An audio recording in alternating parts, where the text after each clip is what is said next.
അനുഗ്രഹിക്കപ്പെട്ട നല്ല സമയത്തിനായി ഞാൻ ദൈവത്തെ സ്തുതിക്കുന്നു, സ്തോത്രം ചെയ്യുന്നു. ദൈവവചനം ശ്രവിച്ചുകൊണ്ടിരിക്കുന്ന എല്ലാ ദൈവമക്കൾക്കും വീണ്ടും വരാമെന്നരുളി ചെയ്തവനായ കർത്താവായ യേശു ക്രിസ്തുവിൻ്റെ ധന്യനാമത്തിൽ ഞാൻ എൻ്റെ സ്നേഹവന്ദനം അറിയിക്കുന്നു. ഇന്ന് നാം പഠിക്കുവാൻ തുടങ്ങുന്നത് 27-ാം സങ്കീർത്തനമാണ്. ദാവീദാണ് ഈ സങ്കീർത്തനം എഴുതിയത് എന്ന് ഹെഡിങ്ങിൽ രേഖപ്പെടുത്തിയിരിക്കുന്നു. താൻ രാജാവാകുന്നതിന് മുമ്പേ തൻ്റെ പ്രതികൂല സാഹചര്യത്തിൽ എഴുതിയ സങ്കീർത്തനമാണ് 27-ാം സങ്കീർത്തനം എന്ന് ചിന്തിക്കുന്നവരുണ്ട്. എന്നാൽ യഹൂദന്മാർ ചിന്തിക്കുന്നത് ദാവീദ് പ്രായമായതിനു ശേഷം എഴുതിയ സങ്കീർത്തനമാണ് ഇത് എന്നാണ്. 2 ശമൂവേൽ 21-ാം അധ്യായം 16-17 വാക്യങ്ങളിലെ സംഭവം പോലെ 300 ശേക്കൽ തൂക്കമുള്ള താമ്രശൂലം ധരിച്ചവനും പുതിയ വാൾ അരയ്ക്ക് കെട്ടിയവനുമായി രാഫാ മക്കളിൽ ഇസ്ബിബെനോബ് എന്നവൻ ദാവീദിനെ കൊല്ലുവാൻ ശ്രമിച്ചപ്പോൾ സിറിയയുടെ മകനായ അബീശായി ദാവീദിനെ അവൻ്റെ കയ്യിൽ നിന്നും അത്ഭുതകരമായി രക്ഷിക്കുകയും ദാവീദിൻ്റെ ഭൃത്യന്മാർ അവനോട്, നീ ഇസ്രയേലിൻ്റെ ദീപം കെടുത്താതിരിക്കേണ്ടതിന് മേലാൽ ഞങ്ങളോട് കൂടെ യുദ്ധത്തിന് പുറപ്പെടരുത് എന്ന് സത്യം ചെയ്യുകയും ചെയ്തു. ഈ സന്ദർഭത്തിലാണ് 27-ാം സങ്കീർത്തനം ദാവീദ് എഴുതിയതെന്ന് യഹൂദന്മാർ ചിന്തിക്കുന്നു. എന്തു തന്നെയായിരുന്നാലും ഒരു കാര്യം നിശ്ചയമാണ്, പ്രതിസന്ധി ഘട്ടങ്ങളിലെല്ലാം ദൈവം ദാവീദിൻ്റെ രക്ഷയ്ക്കായി എത്തിയിട്ടുണ്ട്. ദാവീദിന് ദൈവത്തിൽ ഉറച്ച വിശ്വാസവും ധൈര്യവും ഉണ്ടായിരുന്നു. യഹോവയിൽ അവൻ ആശ്രയിച്ചു. ദൈവത്തിൽ ആശ്രയിച്ചാലുണ്ടാകുന്ന ഗുണങ്ങൾ എന്തെല്ലാം എന്ന് അവന് നന്നായിട്ട് അറിയാമായിരുന്നു.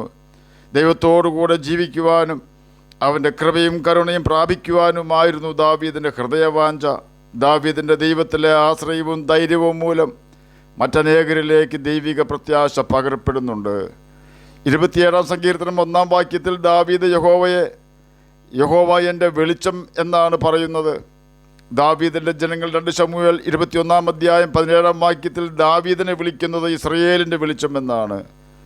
ദൈവം ജനത്തിൻ്റെ വെളിച്ചമാണ്. ഈ വെളിച്ചത്തിൻ്റെ അടുക്കൽ വരുവാൻ താല്പര്യമുള്ളവർക്ക് നിശ്ചയമായും അതിൻ്റെ പ്രയോജനം ലഭിക്കും. വെളിച്ചത്തിൻ്റെ പ്രത്യേകത അത് ഇരുളിനെ നീക്കുന്നു എന്നതാണ്. ഇരുളിൻ്റെ പ്രത്യേകത അത് കണ്ണിന് കാഴ്ച നഷ്ടപ്പെടുത്തുന്നു എന്നതാണ്.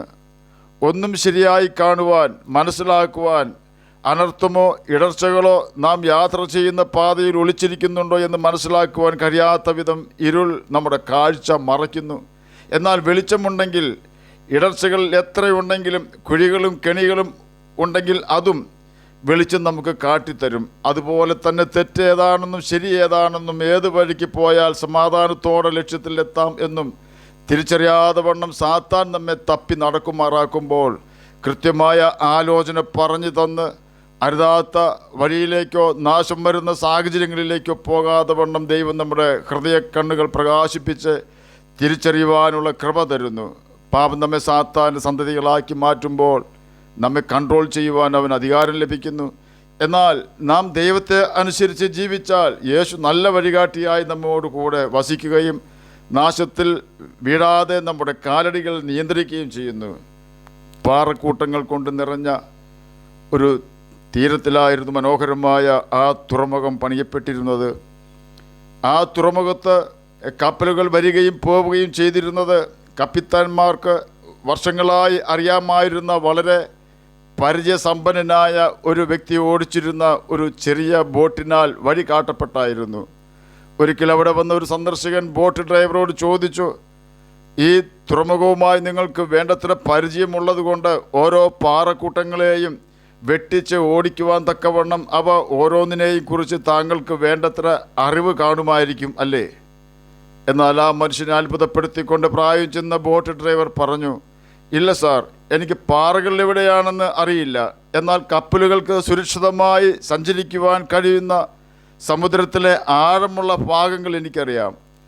ഇതുപോലെ തന്നെ യഹോവ വെളിച്ചമായി നമ്മുടെ ജീവിതത്തിലുണ്ടെങ്കിൽ നിശ്ചയമായി നമ്മുടെ ജീവിത പടക് തകർന്നു പോകുവാനിട വരുത്തുന്ന കെണിയും കുടുക്കും സാത്താന്യ തന്ത്രങ്ങളും മനസ്സിലാക്കുവാൻ തക്കവണ്ണം കർത്താവ് നമുക്ക് ബോധം വരുത്തും. ബോധം വരുന്നതൊക്കെയും വെളിച്ചം പോലെ തെളിവല്ലോ എന്ന് എഫേസ്യർക്ക് എഴുതിയ ലേഖനം 5-ാം അധ്യായം 13-ാം വാക്യത്തിൻ്റെ അവസാന ഭാഗത്ത് രേഖപ്പെടുത്തിയിരിക്കുന്നു. എന്നാൽ വാസ്തവമായി ദൈവത്തിൻ്റെ അടുക്കൽ ചെല്ലണമെങ്കിൽ നാം ദോഷത്തെ വെറുക്കുന്നവരാകണം എന്ന് 97-ാം സങ്കീർത്തനം 10-ാം വാക്യം നമ്മെ പഠിപ്പിക്കുന്നുണ്ട്. അതുപോലെ തന്നെ യഹോവ ജീവൻ്റെ ബലമാണ്. കാരണം ആശ്വാസം നിരസിക്കപ്പെട്ട വേളകളിൽ അമ്മ ആശ്വസിപ്പിക്കുന്നത് പോലെ നമ്മെ ആശ്വസിപ്പിക്കുകയും നമ്മുടെ ഹൃദയത്തിൽ ബലം നൽകി സമാധാനം കൊണ്ട് നമ്മെ നിറയ്ക്കുകയും ചെയ്യുന്നവനാണ് യഹോവയായ ദൈവം അഥവാ കർത്താവായ യേശു ക്രിസ്തു. യേശു സമാധാന പ്രഭുവാണ്. സമാധാന നദി പോലെ ഒഴുക്കിത്തരുവാൻ യേശുവിന് മാത്രമേ കഴിയുകയുള്ളൂ. അകൃത്യം നമ്മിലുണ്ടാകാതെ നാം സൂക്ഷിക്കണമെന്ന് മാത്രം. അതിനായി നാം ചെയ്യേണ്ടത് ദൈവം മനുഷ്യന് നിശ്ചയിച്ച വഴിയിൽ കൂടി മാത്രം സഞ്ചരിക്കുക എന്നതാണ്. ആ വഴി വിശാലമായ വഴിയല്ല. ആ വഴി തിരഞ്ഞെടുക്കുവാൻ അധികമാരും താല്പര്യം കാണിക്കാറുമില്ല. നമ്മുടെ വഴിയിൽ കൂടി കർത്താവിനെ നടത്തുവാൻ ഒരിക്കലും നമുക്ക് കഴിയുകയില്ല. എന്നാൽ നാം കർത്താവിൻ്റെ വഴിയിൽ കൂടി നടന്നാൽ യേശു നമ്മെ കരം പിടിച്ച് നമ്മെ സഹായിക്കും. യേശു പറഞ്ഞു, നിത്യജീവനിലേക്ക് പോകുന്ന വാതിലിടുക്കവും വഴി ഞെരുക്കവും ഉള്ളതാകുന്നു, അത് കണ്ടെത്തുന്നവർ ചുരുക്കം അത്രേ. യേശു നമ്മെ സംരക്ഷിക്കുന്നവനാണ്.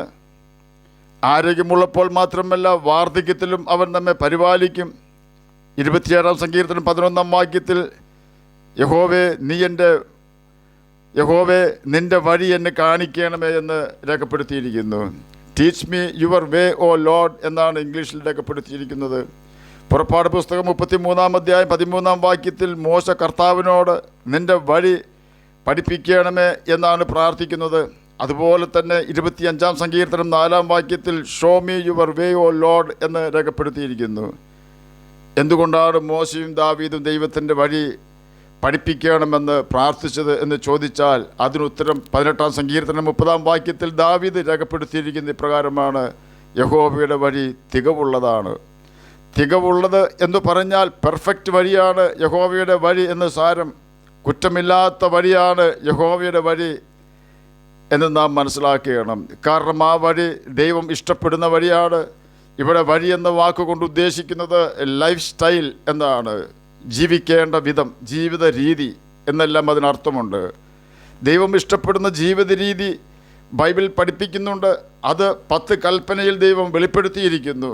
ആ വഴി കർത്താവ് നമ്മെ പഠിപ്പിക്കുന്നതിന് നമുക്ക് ആവശ്യമായിരിക്കുന്നത് സൗമ്യതയും താഴ്മയുമാണ്. കാരണം 25-ാം സങ്കീർത്തനം 9-ാം വാക്യത്തിൽ സൗമ്യതയുള്ളവരെ അവൻ ന്യായത്തിൽ നടത്തുന്നു, സൗമ്യതയുള്ളവർക്ക് തൻ്റെ വഴി പഠിപ്പിച്ചു കൊടുക്കുന്നു എന്ന് രേഖപ്പെടുത്തിയിരിക്കുന്നു. തന്നെയുമല്ല, ദൈവത്തിൻ്റെ വഴി പഠിക്കേണ്ടതിന് നമുക്ക് ദൈവഭയം ആവശ്യമാണെന്ന് 25-ാം സങ്കീർത്തനം 12-ാം വാക്യത്തിൽ രേഖപ്പെടുത്തിയിരിക്കുന്നു.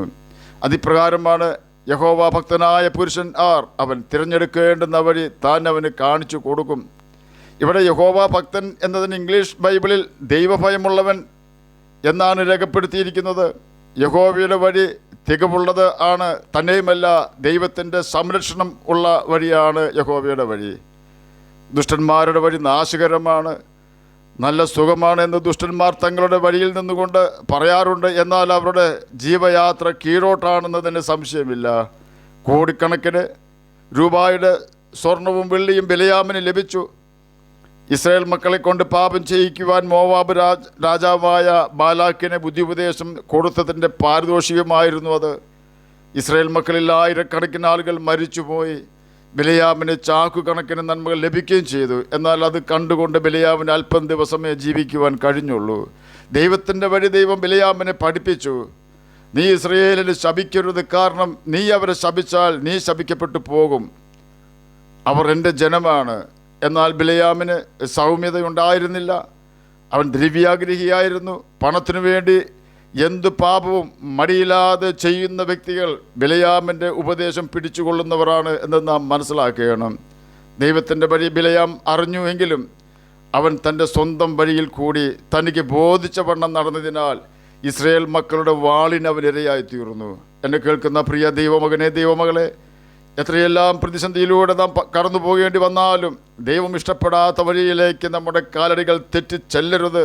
കാരണം ന്യായം വിധിക്കുന്ന ഒരു ദൈവം സ്വർഗത്തിലുണ്ട്. ദാവീദ് ദൈവത്തിൻ്റെ വഴിയിൽ മാത്രം ജീവിച്ചു. ബത്ശേബയുടെ കാര്യത്തിലല്ലാതെ യാതൊരു തെറ്റും ചെയ്യാതെ, അകൃത്യം ചെയ്യാതെ തന്നെത്താൻ കാത്തു. അവൻ തൻ്റെ നിഷ്കളങ്കതയും യഹോവാഭക്തിയും വിട്ടുകളഞ്ഞില്ല. ബൈബിൾ വായിക്കുന്നതിനും അത് അനുസരിക്കുന്നതിനും ദാവീദ് ശ്രദ്ധാലുവായിരുന്നു.